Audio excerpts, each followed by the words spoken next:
The Nox are mysterious underground folks with some slimy silver and a plan to beat the Elden beast using a mimic tier. Not a great plan, the mimic tier isn't a very good boss. Besides, the Nox already had better weapons to beat the Elden beast, the weapons they have. Turns out weapons in Elden Ring are pretty cracked, maybe you've noticed? With the Nox Flowing Sword and Nox Flowing Hammer, you even get some stretchy Ashes of War. But because you can get one of those weapons before fighting a single Remembrance boss, it wouldn't be too much of a stretch to call this a secret starting class. To watch these runs live, follow us on Twitch. We're finding new ways to play Elden Ring all the time. We're going to be doing an extra long streaming marathon later this month. It would be so great to see you there. Join the Patreon to support the channel. It's the best place to do it. There's exclusive videos and a Discord community where I play games with the subs. But most importantly, just like and subscribe. It's totally free and it helps our channel be less of an underground thing. You think that of me? No. I am the one who knocks. We'll kick it off as a samurai. We do have a boss fight pretty early that's not ideal with a +0 weapon. If you want a +0 weapon to do well, you need the bleed. Bandit's Great Knife also has bleed, but I don't want that. That's bad. Cowabunga into Limgrave, get a horse and head straight for Caelid with a few detours. Strength Physic tier, you drink it makes you strong. Who could have guessed? Then we get to Imagine being Nox in Fort Height. I want the better Physic flasks on the way. It'll make the boss fight easier. Maybe, maybe not. We'll find out soon. First, let's open up Fort Pharaoh, grab everything we need, and warp out. Hack up those toes for some extra vigor, and we can go get started. Surely 40 vigor right away will make us healthy enough for a Caelid boss. It's even right nearby. Just drop down to the Church of the Plague and fall down into Celia. Light one torch, and then we can head in to fight the Nox duo. They are annoying. At some point, I heard FromSoft patch the duo boss to not be aggressive at the same time if you don't have a Spirit Ash. You sure about that?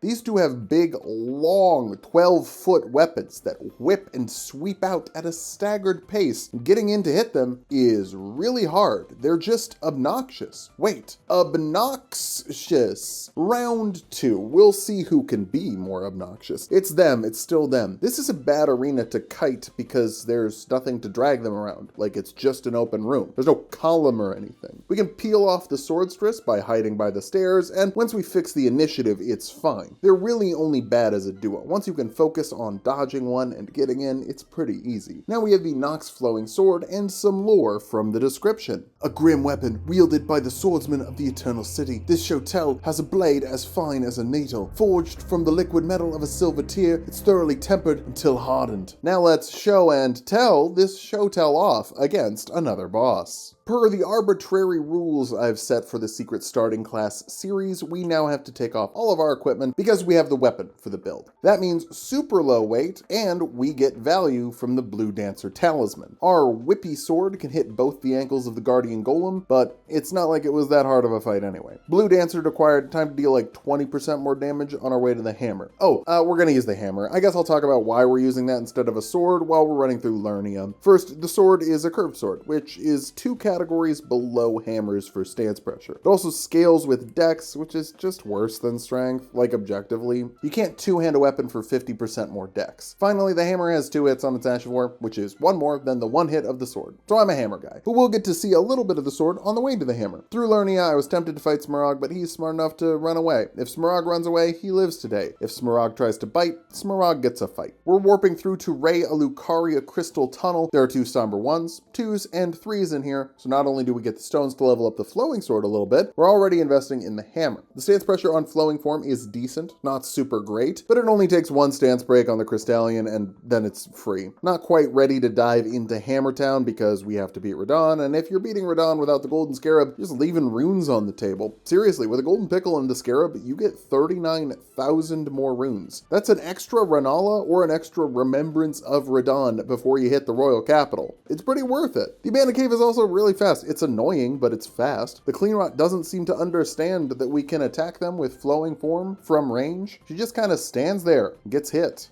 Not a great plan.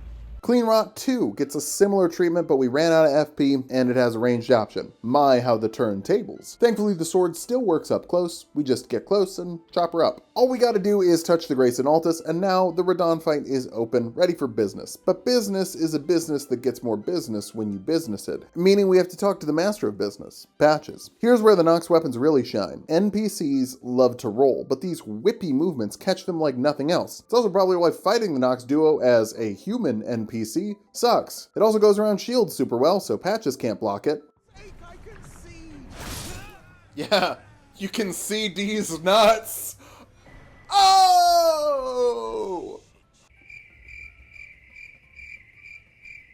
Corey's gonna put music in for this and it's gonna look so much better. Patches is barely even a boss though. Now Radahn, that's a real guy, and we're really not wearing any armor. Of course we bring the squad and get in there, but not all the way in there. I'm hanging back a little, thanks to the range of flowing form. Bad idea, his swords are long and it's probably better to be close to him. Pivot that strategy, move in, and the damage is not great yet. I generally like to be up at +6 on a somber weapon here, but not today. Today we're at +3, and that's fine. We got this there, Elena. We don't need anybody else. Oh, thank God he's gone. I'm gonna summon everybody else. It's kind of wild seeing more of his moveset though. He usually just dies at the beginning of phase 2. Kind of makes me remember how much I love the Radahn fight. One more boss with the sword, it's the Mimic tier, an NPC. It's nice that it gets to go out on a high note. Light all the torches on the way, it's called efficiency, and if the Nox are on a mission to destroy the Erd Tree, we gotta be efficient. Deep down in the Night's Sacred Ground, we hop out a window, then back into another window for the Nox Flowing Hammer. Lore time! Mace, shaped like a suspended metal droplet, wielded by the monks of the Eternal City. Forged from liquid metal from a silver tier, it's thoroughly tempered until hardened. Again. Wow, pretty much the exact same description as the sword. Well, this is a funky hammer, it's got a flared tip and another stretchy Ash of War. We can level it up to 5 with EG on the way to carry a manor. Maybe we could use the silver metal to carry a manor. Not the worst idea. And speaking of not, the wide tip does some damage to Loretta and her horse, though it seems like there's a lot of cooldown after you use the Ash of War. Huh, concerning. Let's meet up with Ronnie and the gang. Oh my God, Sully? I'm in Elden Ring.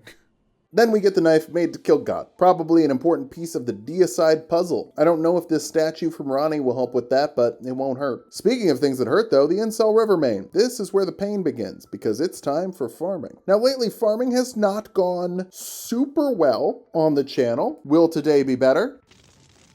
No. First run, we beat up the Nox Swordstress on the stairs. Fighting her is fine. She's annoying at worst by backing up and running away. This is also the run we're going to be grabbing the Ghost Bellbearing 2 from behind Phalanx Demon's Holes. Say hi to Phalanx Demon's Holes, of course. Then upstairs we can grab the Not Puppet Ashes, but they're being blocked by 2 Nox Monks who also have hammers. Their hammers are longer than ours. Why? It's the same hammer. Okay, so attempt 2. We almost die again. They also have a dash that does damage? What? Fine, I guess. We win that time and get the Nox Monk Ashes. Now we can head up the stairs for some more treasure.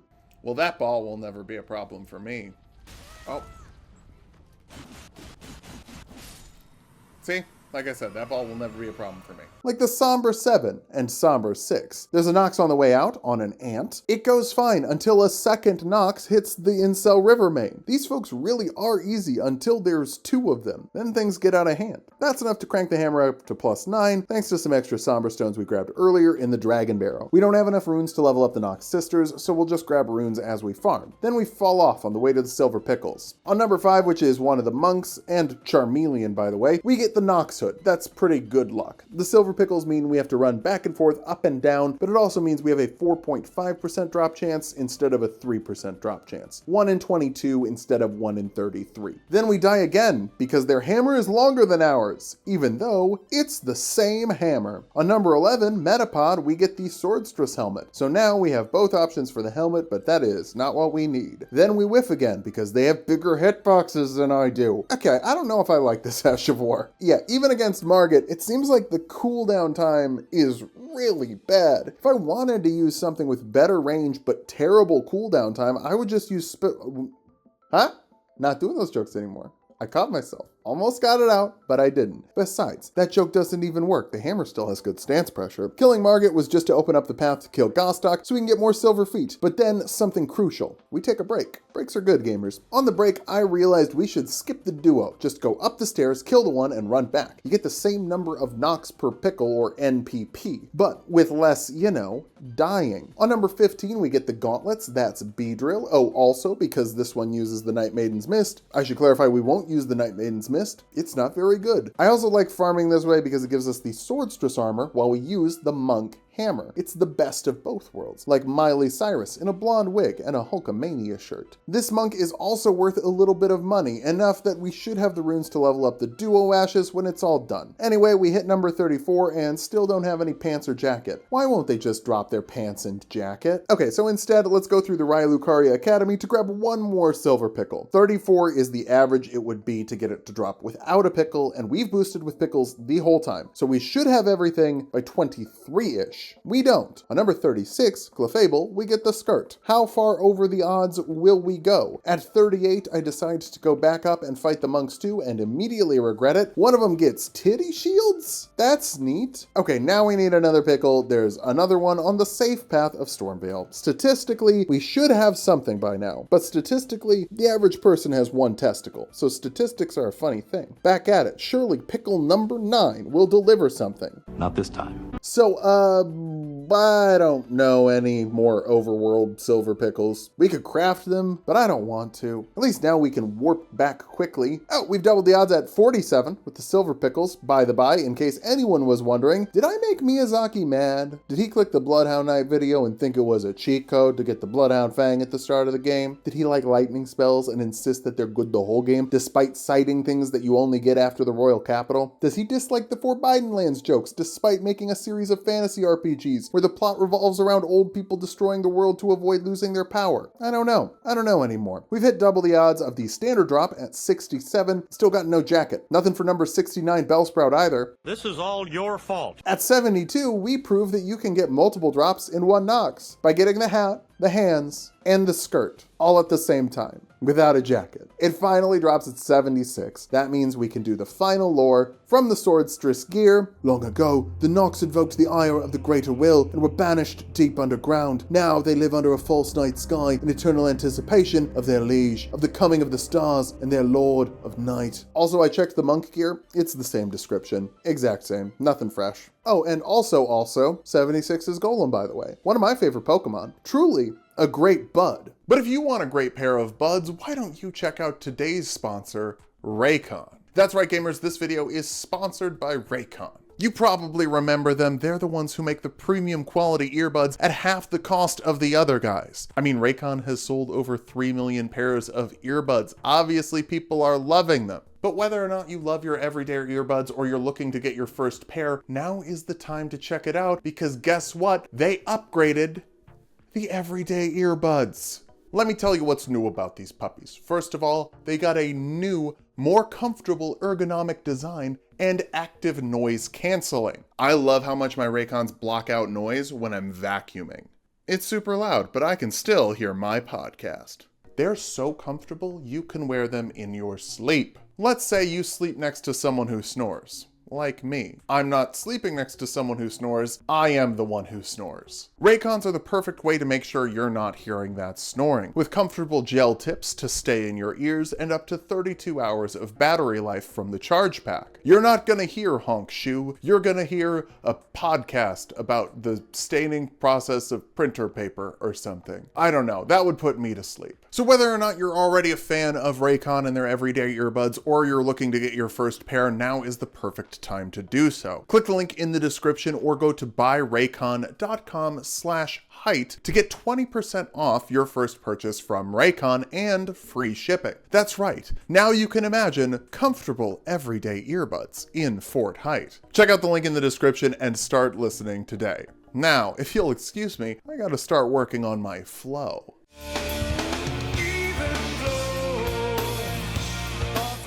Okay, to make up for the full hour hour of farming, we gotta go fast. Swag jump in Stormvale. I don't love taking the safe path, but I do love making that jump. Godric should be a cakewalk with a +9 weapon and maxed out sisters, except we can't bring the sisters because we don't have focus. You might notice I'm not using the stretchy ash because I don't like it. The hammer is still a hammer though, and hammers are pretty good. So good in fact that Godric doesn't get a second phase. We saved the dragon's head from the phase transition. So no head?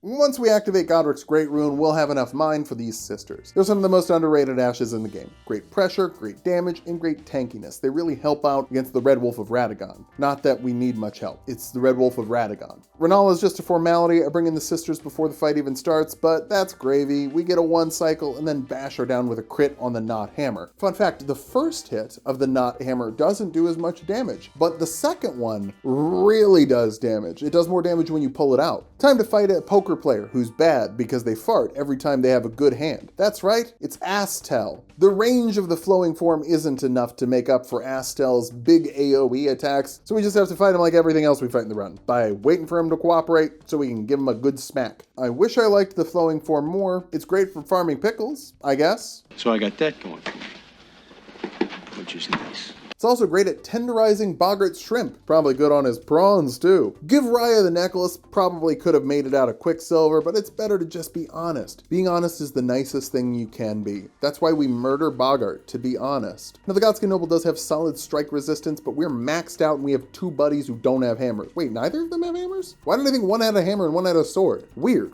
Okay, there's another great reason to use the hammer. Noble isn't all that bad. Right card gets hit with the Serpent Hunter. So exciting. Oh, actually, this is a great place to show off how bulky the Nox sisters are. By the end of the fight, after spending the whole time in magma, they still have like 1/3 of their health. How are you not dead? I have no idea! Regal Ancestor loves to run around and avoid hits. Probably would be a great place to use Flowing Form, but I forgot to. Sorry. Valiant Gargoyles are weaker to strike damage. We try to use Flowing Form here, but the second hit is whiffing. It's just not as long as I want it to be, and my biggest issue is just standing still for like a full second after you finish using it.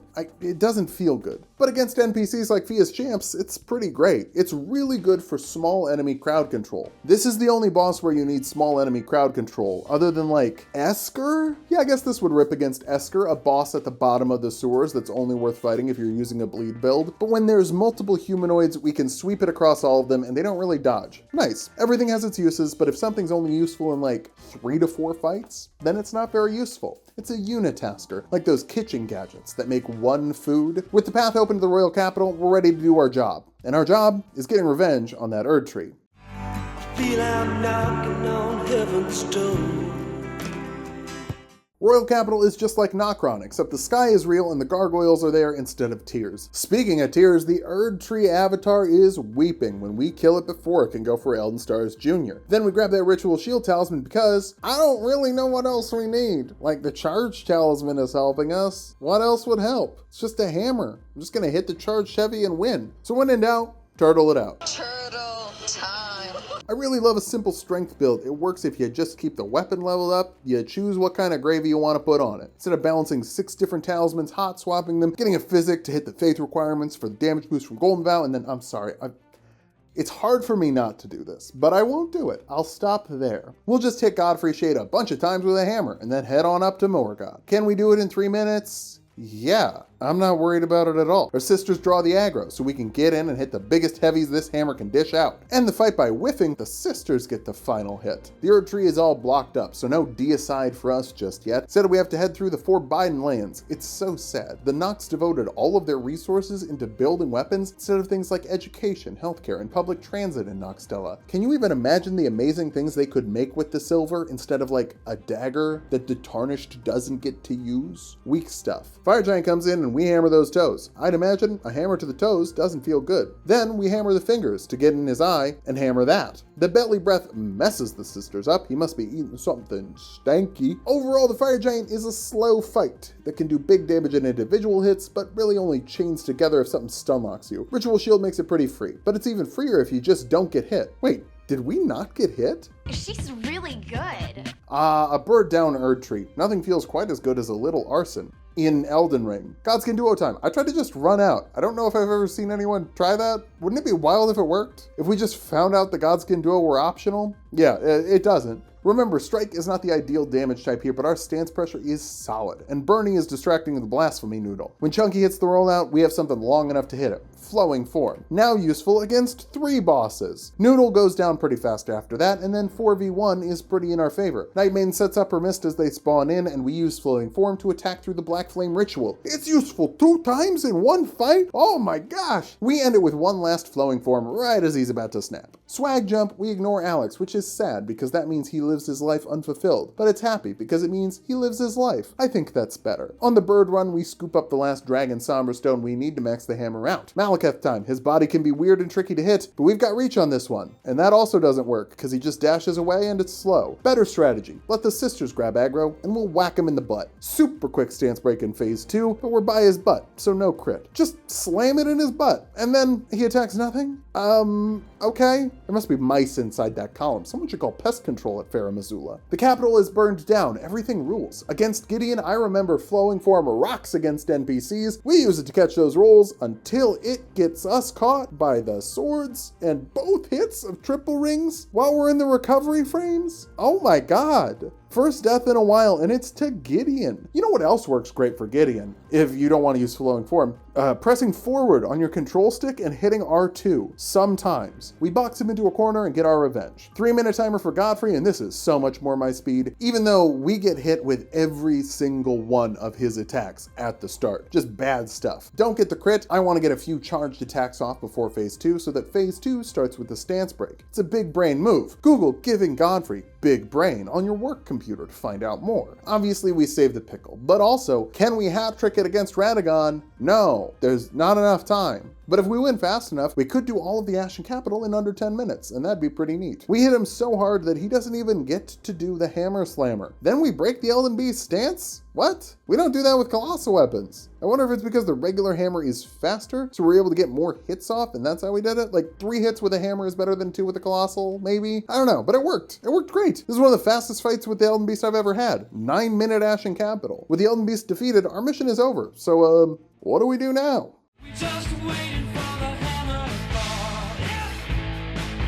First, let's put the knotted hammer into the castle's hole. It really does some damage in there. It's another crowd fight, so we can make use of our Flowing Form. Once his crowd is gone, we can hit Niall with the back shot, and pulling this knot out does some serious damage. That's the Haligtree Medallion 1. Get the other one for bashing an old man, then drop down the hidden path for the Silver Scarab. But hey, Phil, you didn't grab the Silver Scarab. Dang it, what an idiot! I guess we'll add the Stray Mimic to the boss count. Okay, kind of doing some boss inflation here. Google mimics your inflation on your work computer, by the way. Honestly, we only need 2 more golden pickles for the rest of the bosses anyway, and this build's doing fine, so we'll just skip it. Straight up goof move. Penguin Noble can't handle that Flowing Form. We just slop him up with our sloppy hammer. It's a hammer with water dumped on it. It's really, really good. Mogwin is also sloppy. I decide to hit the Sanguine Noble in the cave for some extra rune arcs. Not super confident in Malenia later, but Mog should be fine. We do some damage with the charged attacks, and Flowing Form helps punish the sprinkler attack. Hell yeah, fight number 4 this is useful in. It's wild, this thing is so bad, so whenever it does work, I root for it and it makes me really happy. Maybe it makes me want to defend it more against people who say it's bad. Anyway, Placidusax is next. We'll smash that tail and get a stance break, then hit him a few more times to start the TP phase. We get a second stance break. God, I love hammers. For the first time in a while, he actually hits the wall like he's supposed to. Is this run blessed? Well, the back half of it is. The first part was kind of cursed. Carrion Study Hall? Why would you study a hall? It's a long room that leads to other rooms. It's not that complicated. Fia gives us some hugs, and then we see a Flowing Form hits Fortisax's head. It doesn't. The hammer can't hit his toes, and if you hit the toes, you win the shows. The Fortisax shows. Sundays on CBS. Liturgical Town, the hammer can't stretch up to hit the Albert and Eric archers. I mean, maybe it can. Technically, I didn't try it, and you never know until you try. Swag Jump in the Haligtree lets hit Loretta with a hammer, but again, this time it's actually harder. We don't have any status effects, so we just have to do damage. It's harder than Ghost Loretta though, so still not that hard. Yeah, this thing's kind of just pounding through the endgame, and Alpha Ale isn't going to slow us down. Flowing Form can hit all the spiders by the Dragon Crest Great Shield Talisman. It's useful so many places. How could we say it's bad? We're 5 hours into the run and we've used it a whole 6 times. That's more than once per hour. Malenia time. Will we flounder? So, flowing form is interesting in this fight. It does kind of stun her, but the cooldown is so bad that she can still punish it, and she can also dash in to hit you while you're doing it. I thought maybe the sisters were just pushing her out of it, but no, the second time I tested, she can close the gap before it connects. It just doesn't really work. Let's try it again and use the hammer as a hammer with our sisters. It's pretty cracked. It does not stretch far enough to hit her inside the onion. We even had a foot in the onion taking damage and rot proc, and it whiffed. But it does hit her hard. We end things with a nice stance break and some back shots. We actually died more to farming than we did to Malenia. At 5 hours and 36 minutes, we beat 32 bosses and only died 8 times. That puts it right behind Ancestral Follower, another build that basically just used a hammer and suffered from some extra farming time. The farm was more reasonable, and it used a great hammer, which is better than a regular hammer because it's greater. But the hammer is faster, and I'd say the Nox sisters are probably a better spear dash than the Ancestral Follower. This also has the benefit of upgrading with Somber Stones and Ghost Glovewort instead of Grave. It's also just faster and nicer. Flowing form was a disappointment, sure, but hammers are just kinda good. You can press R2 and it hits the bosses, then the boss stops moving and you hit it again. It isn't very complicated, but maybe it doesn't need to be. Maybe you don't have to have magical quicksilver that can change its shape. Maybe the best shape was always just a big stick that you hit things with. Thanks for watching. Follow us on Twitch if you want to watch these runs live. We have a lot of weird fun doing weird stuff before the DLC's coming out. Join the Patreon if you want to support the channel. It's the best place to do it, and you get to join the Discord. I've been told I'm pretty active in my Discord for a creator. That's neat. And make sure you like and subscribe. We're trying to hit 100,000 subs before the DLC comes out. You could be part of that.